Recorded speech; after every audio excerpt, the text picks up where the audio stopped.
then when we're done, you guys can ask anything that I left out. I'm going to come and patrol near you, so don't be afraid. No, you're fine. I'll kind of waft about so that we can all hear differently at different times, because I know there's kind of hard to hear. I just went and intimidated them at the front desk into turning the music off and finally got my own way, so we'll see how long that lasts. Just sheer physical violence is what I use.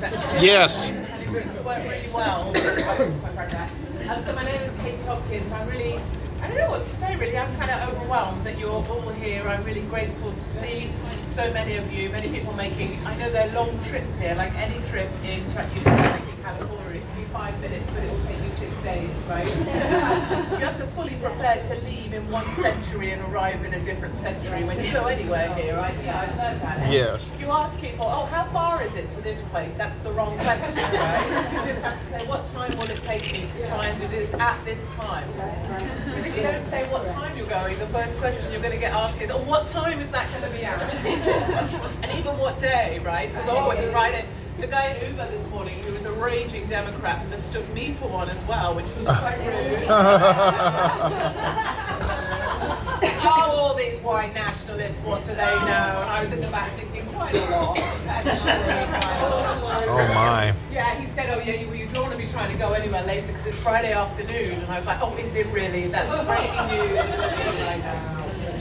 So yeah, he was a raging Democrat, believes that California should be cut off and made a separate state inside of America, so I got all of that. And then if California could be cut off, it would work as a separate country, you could have Medicaid, you could have all the riches, no problem at all. And that's typical of that kind of thinking, that they think the problem is everyone else. Yes. They think the problem is America, that they don't see that the problem is what they are doing to America, and that's classic. And I do love pretending to be a Democrat in the back of the Uber, because you find out a whole lot from these crazy guys. So my name is Katie Hopkins. When I go around the place, I like to say I'm a straight, white, Christian, conservative mother of 3 small children under 15, and I'm married, and. And I'm proud of all of those things. I like to set that out at the front end, just so people know exactly where I'm at. One of the things I think we see a lot, particularly with our political leaders, is people being frightened to voice what they actually think because they think it might cost them votes. Yeah. And that's the wrong way to do politics. This is what I think. This is my opinion. If you like it, great. If you hate me, fine. No problem at all. I don't mind. I'm not trying to convince anyone else about my opinions. I'm just sharing mine. And I think these people these days, you know, we're bringing them up to do the same. We're bringing people up to want to be liked. Yeah. To want to be liked, to want to be popular.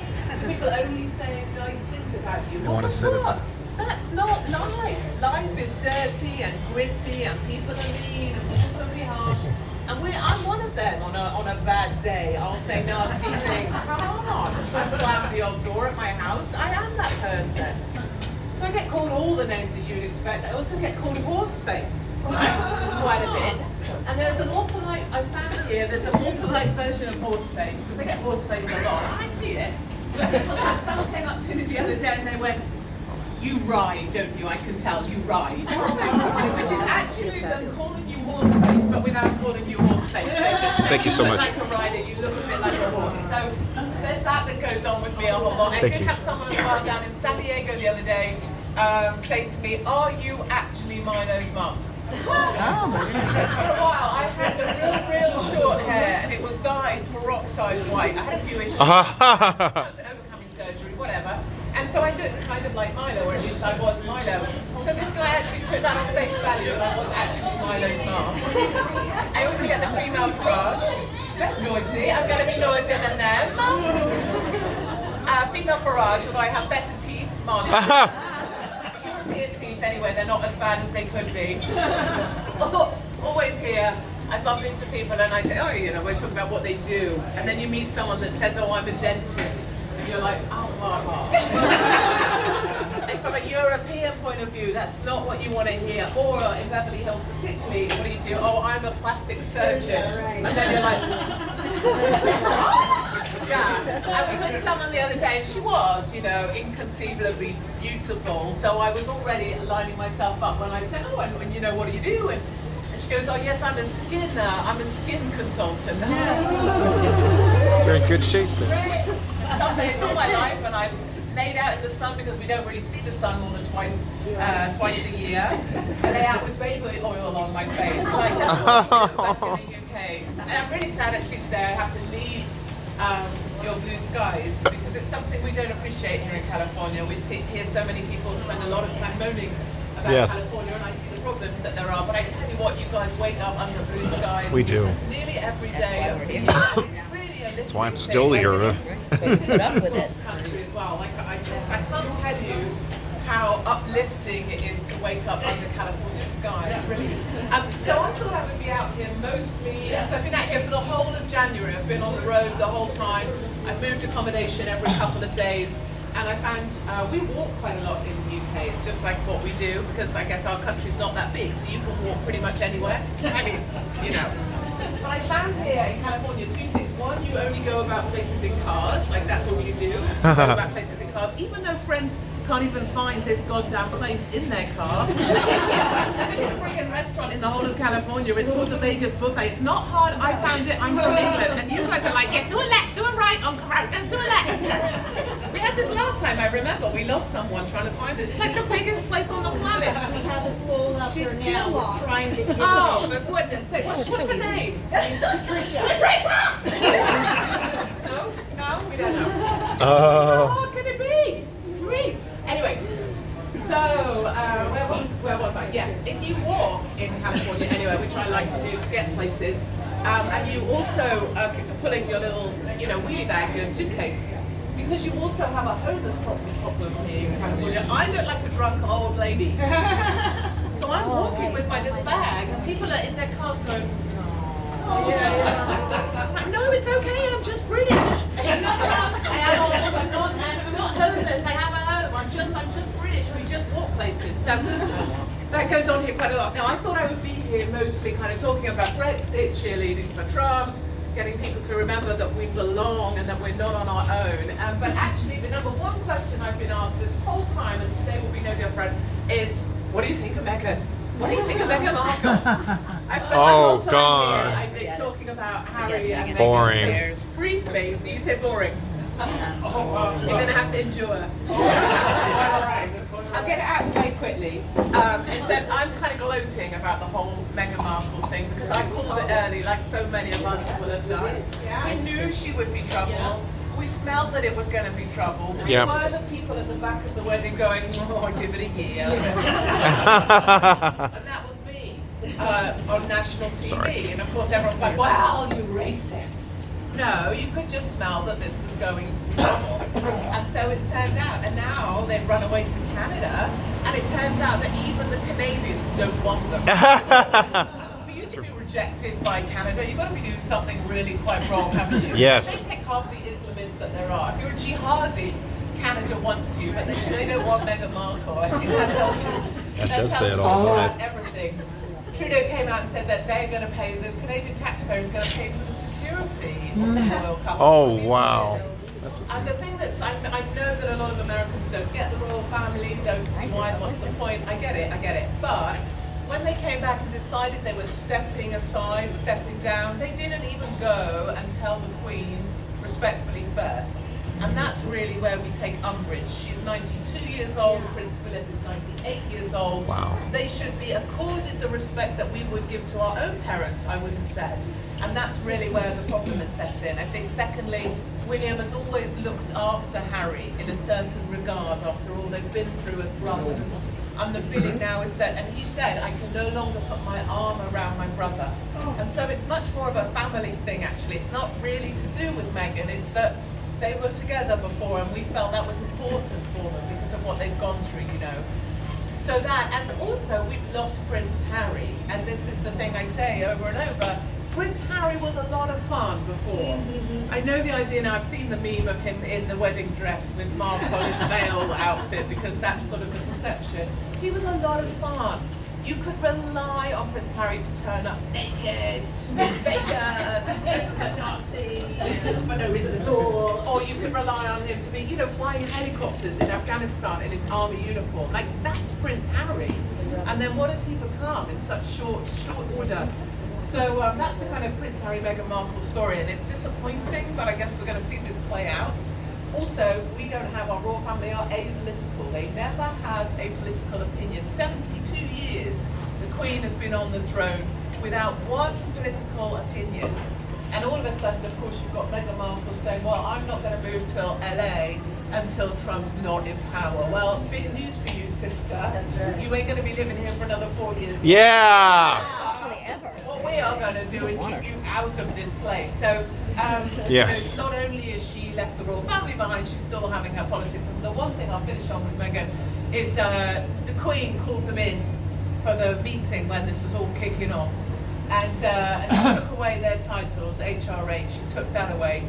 And she also, in a brilliant move that I love her for, she told them they were going to pay back the kitchen money that we gave for her to have her new kitchen. And I really feel, because the British taxpayer funded their new home, funded their wedding, funded their new kitchen. And I love that the Queen, as they probably were leaving, she probably went, and you're going to pay back that kitchen as well. That's at least like the image I have of how that went down. Yeah, I really like, she probably even walked a bit slower than that, but you know, that's the image I want. So one of the things that's really interesting from our politics and yours, even though we're a long way apart geographically, is that we're really close together in loads and loads of ways. Values, how we feel, the excitement right now, like I'm like a Energizer bunny, it's all the way to November, is that there's so many similarities between our countries and what's gone on politically. The parallels are just so incredible.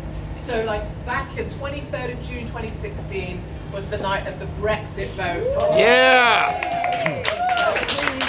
It's like the best night of my life ever, and I've been married twice. So. Husbands are okay. Take them or leave them. So 23rd of June 2016 we voted leave.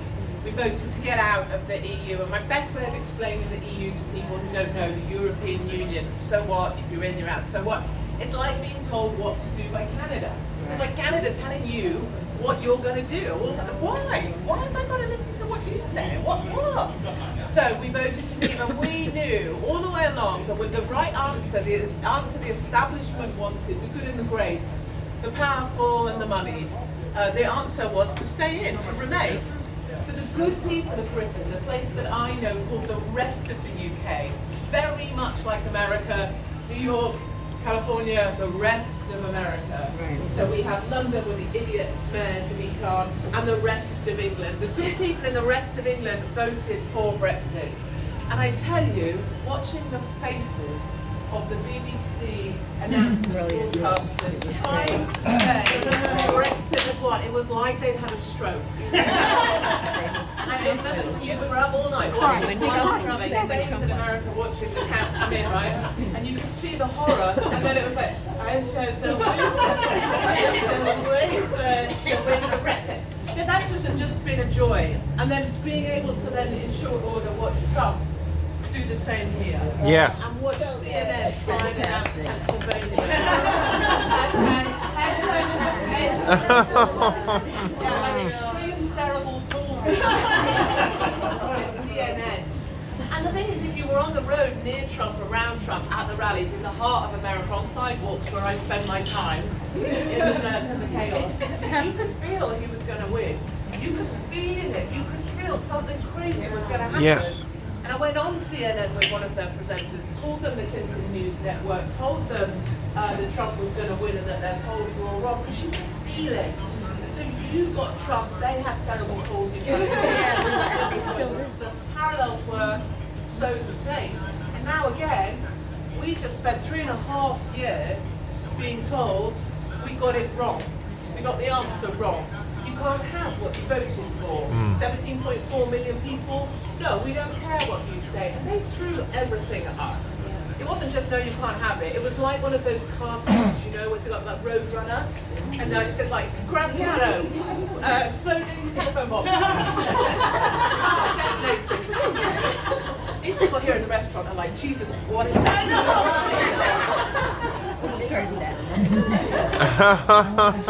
She's going somewhere. We don't know what she's talking about, but she's going somewhere. She's a waitress. She's working really freaking hard. Probably want to know what you had to do. Yeah, exactly. What does she have? I'll have some of that. Anywho, so they threw everything everything us, the QCs, our legal, the legal powers that be told us this was a legal decision. You know, we had campaigners relentlessly campaigning for Remain. And you know, when they came out to march for Remain, to remain in the EU, because they were the open borders lot, they were the hugger migrants, they were the, yes, let's bring all of Africa to England, let's do this, let's remain. You know what that crowd was made up of? Middle class, white people, not a single migrant amongst them. And that is so typical of the elite here as well. They want to bring half the rest of the world here as long as they don't have to be a part of it, as long as they've got their gated, poshy houses, they've got their extreme health care, and there are things that they can financially afford, and they've got security. And that's why they're able to come up with the rule that we have to deal with, because they don't have to live amongst it, rub shoulders amongst it. And as mums, we know what this stuff is like. This is the school stuff. This is trying to get a doctor's appointment. This is being at the back of the queue in our own country.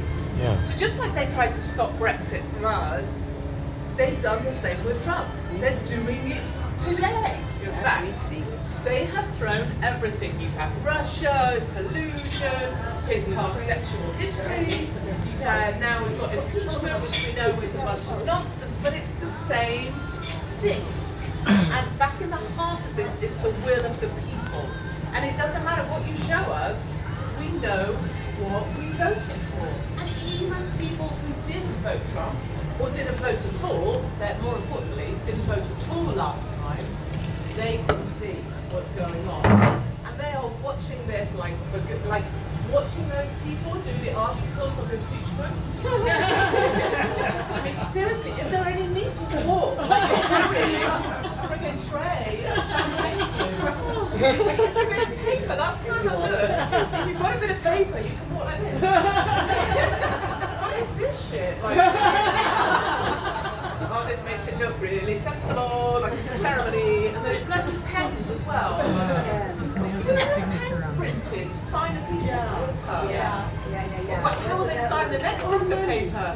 Like if Pelosi needs to sign maybe a receipt and a bar or a bill or a check, does she have to, hold on, I've got to go and get a pen printed. And then I can sign the Vegas buffet thing. Okay, I've got the special pen. I mean, it's craziness, but you guys are watching this.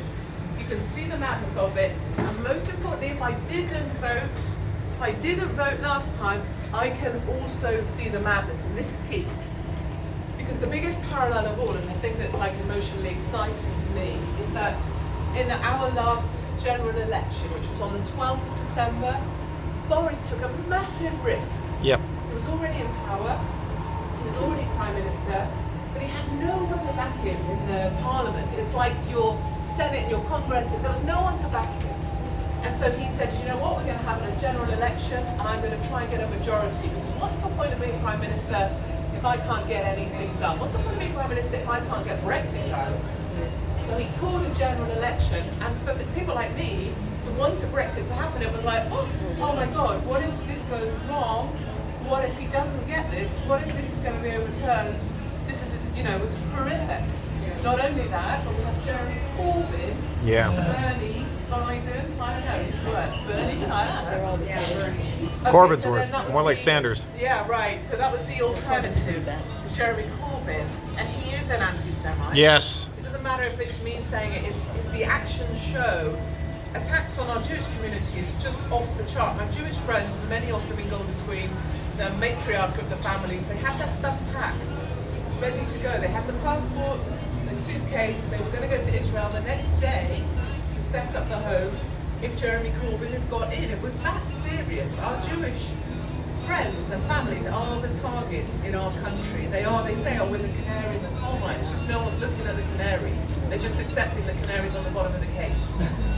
So anyway, that was the real risk factor. And the glorious, glorious thing, once again, was another stroke cerebral palsy incident when the exit polls were announced. Which people had come out of the polls and told what they voted. And so it was 9 o'clock in the evening. Everybody at this point is watching their TVs. Everybody's waiting, and there was a part of me going, what if that says Corbyn? What if that says Corbyn? What if that says... Because that was real in the polling, of course. It was real. And boom, an 89-seat majority for Boris Johnson. Yeah. And I cannot tell you. Yeah. Emotional. And the reason it so mattered, it wasn't just because because we came out and voted for Boris Johnson, my husband, my family, everybody I know. It was people who had never voted Boris Johnson, people who had never voted Tory in their lives. More than that, people from this thing called the Red Wall, and for us that's the Labour, that's Democrats. Their grandfathers voted Labour, Jeremy Corbyn. Their grandfathers' grandfathers voted Labour, Democrat. It always, historically, my grandfather would roll in his grave if I didn't vote Democrat. It's those people, the miners, the workers, the factory workers. They came out and they saw what was going to happen to our country. They saw the anti-Semitism. They saw that it would mean the Islam Party de facto would be put in power, and they said no. And they came out and voted with the will of the people, and that is why I believe that will be another parallel in Yes. America. Yeah. I believe people who didn't vote last time will come this time and they will vote Trump because they know not about politics, not about political colour, not red or blue. They'll vote because it's the right thing to do for America. And so that's really been my journey for the last month, is going around trying to help articulate those parallels, trying to show people, because we are further down a dark path. The UK is a long way down a dark path that I don't want you to come down with me. My message here is don't be like us, don't fall like we have fallen. I only have 10 years left in the UK, not just because I'm old, but no, but I have it because by 2035, what are we, 2020? 15 years time, all births are to Muslims in a majority, so more Muslim births than any other, more clearly. The top boy's name in my country is Mohammed, second is Muhammad. 2045, I'm gone. We are a minority everywhere. Currently I'm a minority in Birmingham, Bradford, Luton, Leicester, central London. The list goes on. I'm already a minority as a white, Christian, whatever.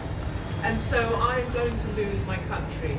I have 5 years of Boris Johnson, hopefully, and then he'll get another 5. But after that, it'll be Labour, and actually Labour will be, as you can see with Ilhan and others, masquerading as actually the front for the Islam Party. And in Belgium, just next door for us, there is already a party called the Islam Party.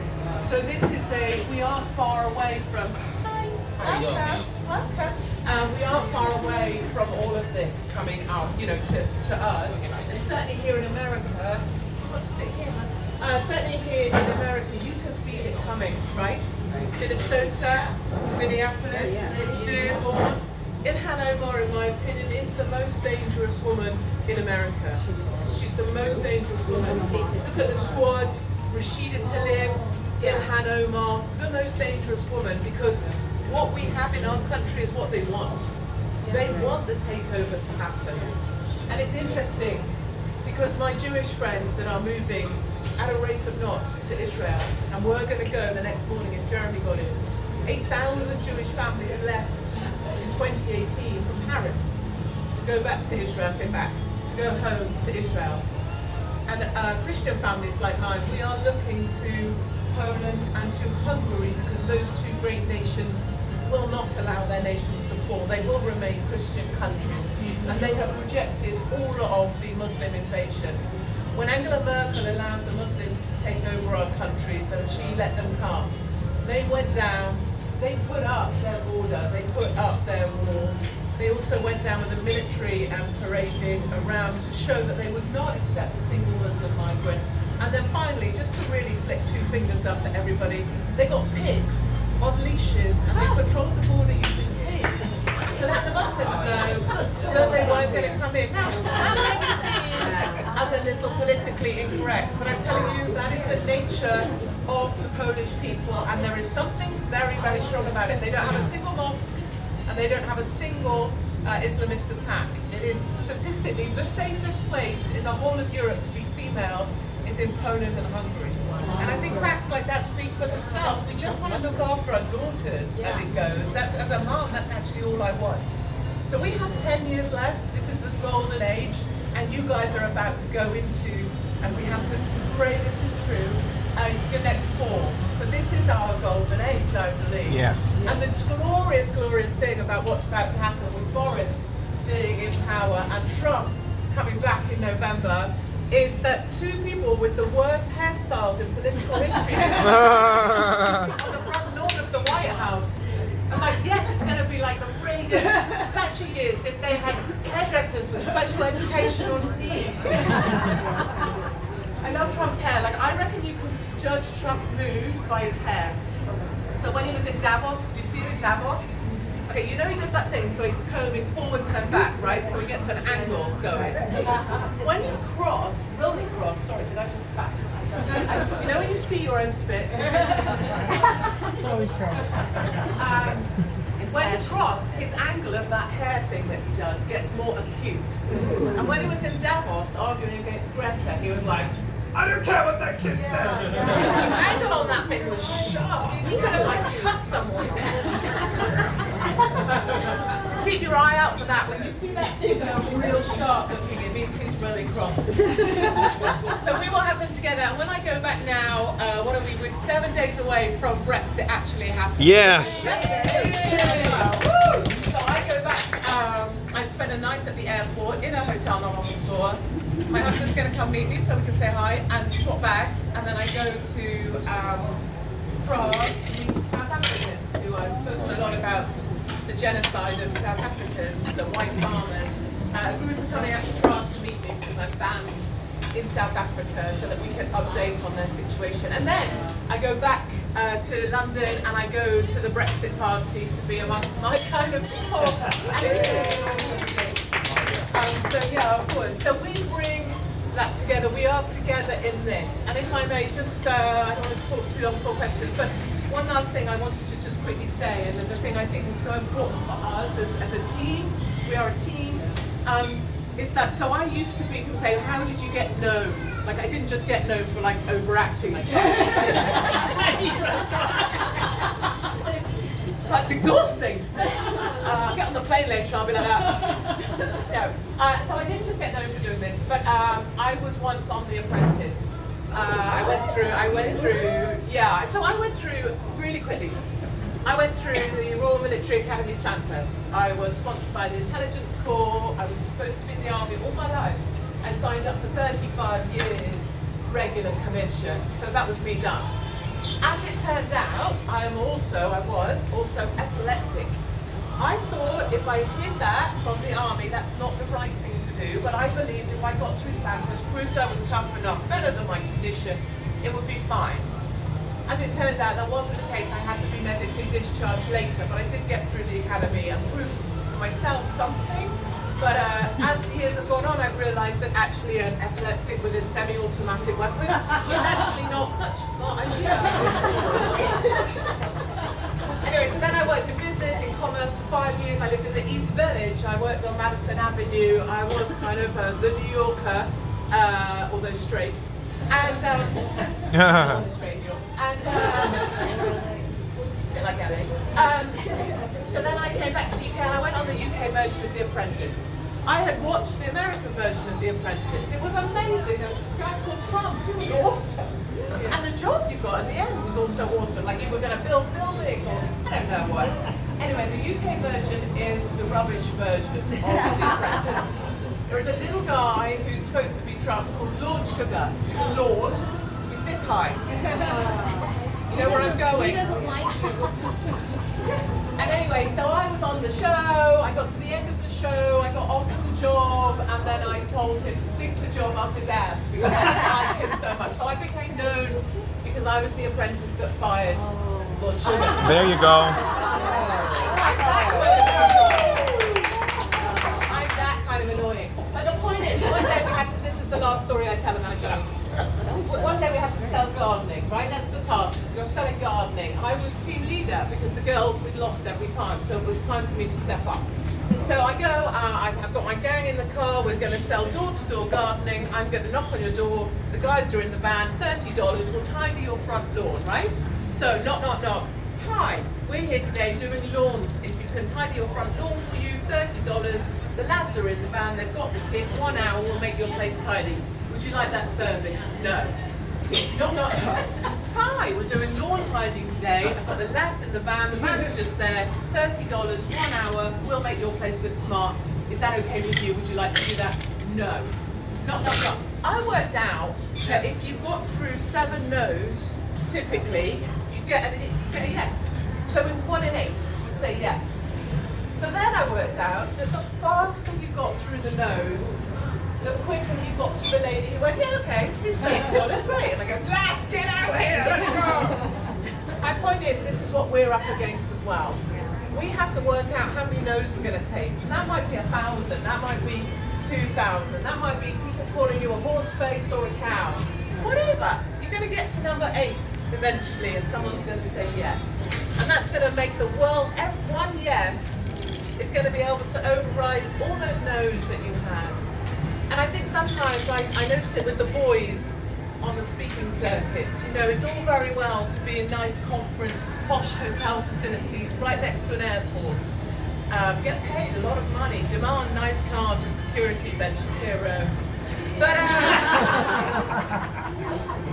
also short.